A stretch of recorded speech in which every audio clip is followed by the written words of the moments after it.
Salut tout le monde et bienvenue dans cette cinquième partie du tuto comment modéliser et animer un slime. Dans la dernière vidéo, on s'est arrêté sur un système de particules pour positionner nos différents brins d'herbe. Seulement, on avait vu qu'il y avait quelques petits problèmes, notamment à la base de nos brins d'herbe, puisqu'on allait avoir ces effets de rotation qui ne sont pas hyper réalistes. En soi, on fait quelque chose d'assez fantaisiste, mais c'est vrai que là, ça pourrait vous déranger. Alors, on va voir comment corriger ça dans cette vidéo. Déjà, pour commencer, je vais vous expliquer un peu d'où vient le problème. Pour ça, je vais sélectionner notre système de particules. Je vais désactiver le cache, enfin le détruire, donc delete bake. Ensuite, je vais passer le nombre de 1300 à juste 10. Et je vais également en profiter pour retirer les children, parce que pour le moment, on n'en aura plus besoin. On passe à none, voilà. Et maintenant, regardez bien ce qui se passe. Je vais juste relancer la lecture.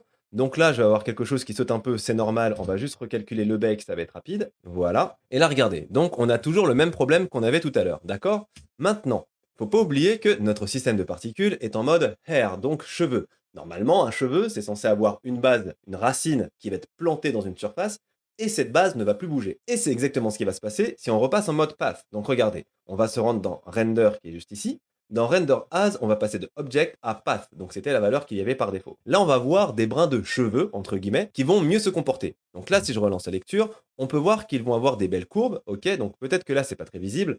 Je vais juste changer l'affichage, donc on va dans les render properties, on cherche curves et on va passer de strand à strip. Voilà, là, on va mieux voir ce qui se passe. Et regardez, à présent, on peut voir que nos cheveux, nos brins d'herbe ici, vont bien avoir des mouvements ondulatoires et surtout la base ne va plus bouger, il n'y aura plus de rotation. Alors, dès qu'on va passer notre système de particules en mode object, comme ici, on va perdre ce comportement. C'est juste dû à la manière dont Blender va calculer les effets de la physique sur les objets plutôt que sur des strands. Là, ce qui va nous intéresser, ça va être de récupérer le comportement d'un path, d'accord, et de le transférer sur notre objet. Alors, à ma connaissance, on ne peut pas le faire directement depuis le système de particules. Pour ça, on va devoir utiliser un modifier, et ce modifier, c'est le particle instance. Donc pour ça, je vais stopper la lecture, voilà. Je vais cliquer sur notre brin d'herbe qui est juste ici, et on va aller dans la liste des modifiers et faire add modifier, hop, particle instance. Ok? Maintenant, je ne vais pas rentrer trop dans les détails parce que c'est pas le sujet de ce tuto, mais si ça vous intéresse, n'hésitez pas à faire la demande en commentaire et je pourrai faire un tuto à ce sujet. Alors déjà, qu'est-ce que le Particle Instance Modifier? Le Particle Instance Modifier est un modifier qui va vous permettre d'instancier un mesh à la position des particules d'un système de particules. D'accord? Donc là, ce qu'on va lui demander, c'est de créer plusieurs instances de notre mesh là où notre système de particules a créé des particules. Alors pour ça, il va déjà nous demander, ok, où se trouve le système de particules? Donc on va prendre la pipette, on va sélectionner le grass émetteur, voilà, juste comme ça. Là déjà, on voit qu'il y a un changement, il nous a créé plusieurs instances. Ok. Ensuite, dans Create Instances, on va laisser cocher Regular. Dans le show, le Alive Dead Unborn, honnêtement, pour le cas du hair, juste le dead est nécessaire. On peut décocher le Alive et le Unborn.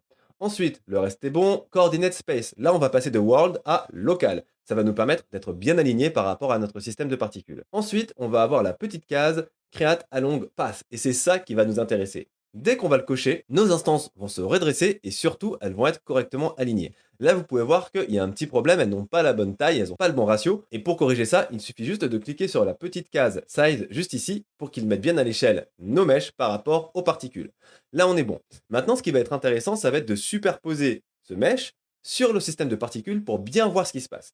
Alors pour ça, je vais faire Mach-click sur le grass emitter, je vais faire CTRL-C et je vais faire Copy Location. Alors attention, cette commande nécessite l'installation d'un plugin, encore une fois, que je vais vous montrer juste là. Donc on va ici, et on va chercher Copy Attribute, qui est juste là. Vous le sélectionnez, et grâce à ça, lorsque vous allez faire des CTRL-C, CTRL-V, vous allez avoir un menu supplémentaire comme le mien, et vous allez pouvoir faire la commande que je viens de faire. Maintenant qu'on a parfaitement superposé notre Particle Instance avec le système de particules, on va pouvoir les comparer. Je vais juste lancer la lecture et regarder ce qui se passe. À présent, nos brins d'herbe n'ont plus le problème de rotation qu'ils avaient au niveau de la base. Ils vont même parfaitement épouser le mouvement du pass, ça c'est très bien. Par contre, ça soulève un deuxième problème. Si je m'épose à cet endroit-là, vous allez voir que le pass, lui, a une belle courbe, d'accord? Enfin, une belle. Elle est assez basse en résolution, par contre, il y a bien une courbe qui existe. Et cette courbe-là, on ne l'a pas sur notre plan. Pourquoi est-ce qu'on ne l'a pas? On ne l'a pas parce que lorsqu'on a créé notre brin d'herbe, rappelez-vous, on a utilisé un plan simple. Or, pour faire une belle déformation, on a besoin de suffisamment de géométrie ou de résolution. Appelez ça comme vous voulez. Et regardez, si je vais sur mon plan, donc je passe en mode Local View, je repasse en mode Edit, on va voir que là, on a juste une face, d'accord? On a 4 vertices et rien d'autre. Pour avoir une belle déformation, il va falloir augmenter le nombre de géométries. Alors pour ça, soit on le fait à la main, soit on le fait avec des modifiers. Moi, je vais le faire avec des modifiers.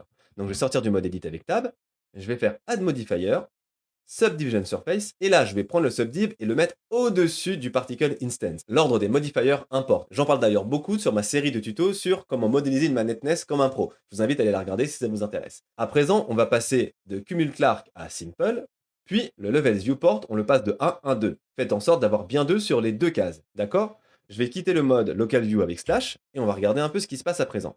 Et regardez, en ayant activé le Subdiv Modifier, nos plans vont à présent bien suivre les déformations des différents brins d'herbe. Vous voyez, si je relance play, je vais vraiment avoir mes plans qui vont correctement suivre la courbe du path. Donc là, c'est nickel. Et regardez, si j'active le mode wireframe pour voir la géométrie générée, on peut voir que c'est pas non plus énorme. C'est quand même beaucoup plus que ce qu'on avait initialement, mais ça va. Si je désactive le modifier, on va voir tout de suite la différence. Regardez, je vais mettre un point où l'herbe est suffisamment voilà, déformée.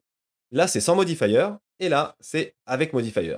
Il y a quand même une sacrée différence, donc moi je conseille de le mettre si vous voulez avoir quelque chose de vraiment propre et réaliste. J'ai désactivé hop, le mode wireframe. Alors ça c'est quelque chose que je n'avais pas dit dans la première vidéo sur le système de particules, tout simplement parce que je considérais que le résultat était suffisamment satisfaisant comme ça. Ça vous permettait d'économiser aussi au passage un peu de ressources. Par contre, si vous voulez avoir quelque chose d'un peu plus poussé, eh bien il va falloir ajouter ce modifier ou rajouter manuellement la géométrie. Ok. À présent, ce qu'on va faire, c'est augmenter de nouveau le nombre de particules, parce que là, on n'a que 10, c'est pas suffisant du tout. On reclique de nouveau sur le grass emitter, on va dans le système de particules, on va delete le bake, d'accord? Et ensuite, on va passer le nombre de 10 à 1000 ou 1300. On va commencer avec 1000. Ensuite, si vous trouvez que 1000 c'est pas assez, plutôt que d'augmenter davantage le number, on va réactiver les children. Donc pour ça, on va retourner sur interpolated. On va bien mettre 3, d'accord? Plus, ce serait un peu overkill, je trouve. Là, on est bon. Ensuite, ce qu'on va faire, c'est dans render, on va faire render as, on va désactiver pass, on va mettre none. Parce que là, on veut plus qu'il rende quoi que ce soit. Également, on pense à décocher le show émetteur à ce niveau-là, d'accord? De cette manière, lorsqu'on va faire un rendu, on n'aura pas le grass émetteur de visible. Si vous laissez cette case cochée, eh bien dans vos rendus, vous allez voir votre plan et ce sera pas joli du tout. On le décoche. Maintenant que c'est fait, on va pouvoir relancer un nouveau bake. Ok, le bake est terminé, donc on peut maintenant regarder un peu ce que ça va donner. Je vais remettre ça au début de la timeline. Je lance play et effectivement, on va voir que là, pour le coup, notre animation est quand même beaucoup plus clean que ce qu'elle était initialement. Par contre, regardez, là, si je me mets au-dessus, je vais voir que mes brins d'herbe, ils n'ont pas la rotation aléatoire que je leur avais mis au début. Ça, c'est dû au fonctionnement du Particle Instance Modifier. Si on sélectionne nos Particle Instance, qu'on retourne au niveau du modifier, donc oui, il y a beaucoup de petites manipulations à faire, on va regarder à ce niveau-là, et dans Create Along Path, on va l'ouvrir. À ce niveau-là, on va voir la position. La position, ça va nous permettre de jouer avec la taille de nos particules. Si je joue un peu avec le random qui est juste en dessous, vous allez voir que je vais avoir certaines particules qui vont être plus petites que d'autres. Donc moi, je vais le mettre à peu près à ce niveau-là. Voilà, ici, je suis satisfait. Et également, je vais mettre un peu en vue du dessus, comme ça, et on va jouer avec la valeur random de la rotation. Et en faisant ça, je vais être en mesure d'ajouter un peu d'aléatoire au niveau de la rotation de mes brins d'herbe. Donc je vais mettre quelque chose comme ça, voilà, peut-être même jusqu'ici. Ici, ça devrait être suffisant. Et je vais également jouer avec la valeur rotation pour avoir quelque chose comme ça. On va se mettre ici. Donc là, on a récupéré quelque chose de plutôt cohérent. Par contre, on avait rajouté des children. Là, les children, je ne l'ai pas coché. Donc on va le cocher. Et regardez, là, dès que j'ai coché children, on voit que d'un coup, j'ai une énorme touffe d'herbe. Pourquoi? La raison est toute simple. Quand vous créez des children avec le système de particules normal, Blender va automatiquement désactiver l'affichage des parents. Or, ici, dans le cas de la particle instance, on a coché affichage régular, donc des parents et des children. Donc pour avoir quelque chose qui se rapproche du système de particules qu'on a créé, on va décocher régular, et là on a un effet déjà beaucoup moins dense, et c'est potentiellement plus que vous recherchez. Donc là, le grass emitter me gêne un peu dans ma prévisualisation. Je vais donc aller dans mon outliner qui est juste ici, et je vais le cacher, comme ceci. Voilà. Donc là, on peut avoir un premier aperçu si vous êtes encore dérangé par les trous qu'on peut avoir au niveau du slime. Là, vous avez plusieurs choix. Soit vous allez augmenter directement dans le système de particules le nombre de particules, que ce soit les parents ou les enfants. Soit vous allez prendre ce mesh-là, sur lequel il y a le particle instance, vous faites Alt-D, vous le dupliquez, vous le laissez sur place avec clic droit et vous faites RZ90. Et vous validez. Et de cette manière, vous allez combler certains trous puisque vous avez juste dupliqué toutes vos instances en une seule fois. Par contre, si vous faites ça, pensez bien à retourner au niveau du modifier, d'accord, et à désactiver le children. Autrement, vous allez en avoir beaucoup trop. Donc je fais ça pour les deux.